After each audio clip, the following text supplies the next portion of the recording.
Hi అండి, ఈరోజు సొరకాయతో కమ్మగా ఉండే చాలా టేస్టీగా ఉండే కర్రీని తయారు చేస్తున్నాను. ఈ కర్రీ కోసం 300 గ్రాముల వరకు సొరకాయని తీసుకుని చిన్న చిన్న ముక్కలుగా కట్ చేసుకోవాలి. ఈ కర్రీ సేమ్ బీరకాయ కర్రీ లాగా ఉంటుందండి. బీరకాయ ఫ్రై చేసుకుంటే ఎంత కమ్మగా అయితే ఉంటుందో అలా బాగుంటుంది. సొరకాయ అంటే ఇష్టం లేని వాళ్ళు కూడా ఇలా తయారు చేసి పెడితే చాలా ఇష్టంగా తింటారు.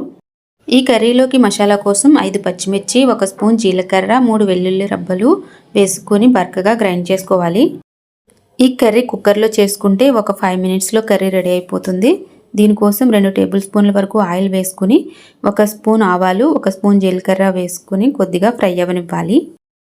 తర్వాత చిన్నగా కట్ చేసుకున్న 2 ఉల్లిపాయలను కూడా వేసుకుని బాగా ఫ్రై అవ్వనివ్వాలి. ఇది సాఫ్ట్ అయ్యే వరకు ఫ్రై అయితే సరిపోతుందండి, ఎక్కువ ఫ్రై అయ్యాల్సిన అవసరం లేదు. తర్వాత ఇందులో చిన్నగా కట్ చేసుకున్న సొరకాయ ముక్కల్ని కూడా యాడ్ చేసుకోవాలి.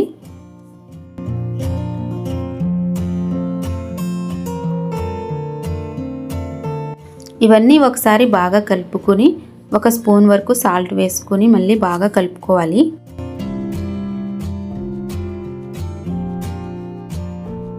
ఇలా కలుపుకున్న తర్వాత 1 నిమిషం పాటు మూత పెట్టి ఉడికించుకుంటే సాఫ్ట్గా కుక్ అయిపోతాయి. తర్వాత గ్రైండ్ చేసుకున్న పచ్చిమిర్చి పేస్ట్ని కూడా యాడ్ చేసుకుని బాగా కలుపుకోవాలి. ఇవి 1 నిమిషం పాటు కలుపుకొని ఉడికించుకుంటే ఈ మసాలా అంతా కూడా ముక్కలకి బాగా పడుతుంది. తర్వాత ఇందులో 1 కప్పు వరకు వాటర్ని యాడ్ చేసుకుని బాగా కలుపుకోవాలి.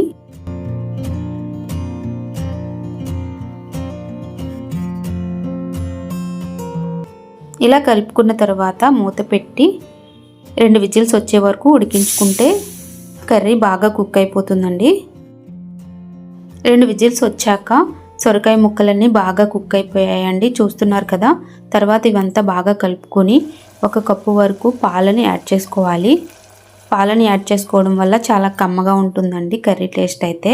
మనం ఇందులో కారం యాడ్ చేయట్లేదు కాబట్టి పచ్చిమిర్చి కారంతో చాలా టేస్టీగా ఉంటుంది కర్రీ.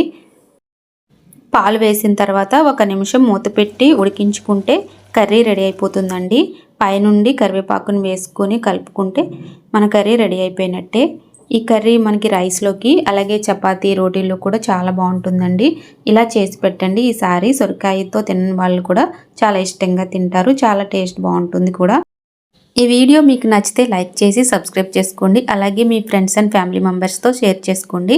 మరిన్ని టేస్టీ రెసిపీస్ కోసం ఛానల్ని అయితే కంపల్సరీగా సబ్స్క్రైబ్ చేసుకుని పక్కనే ఉన్న బెల్ ఐకాన్ని క్లిక్ చేయండి. థ్యాంక్ యూ ఫర్ వాచింగ్ అండి. Bye bye.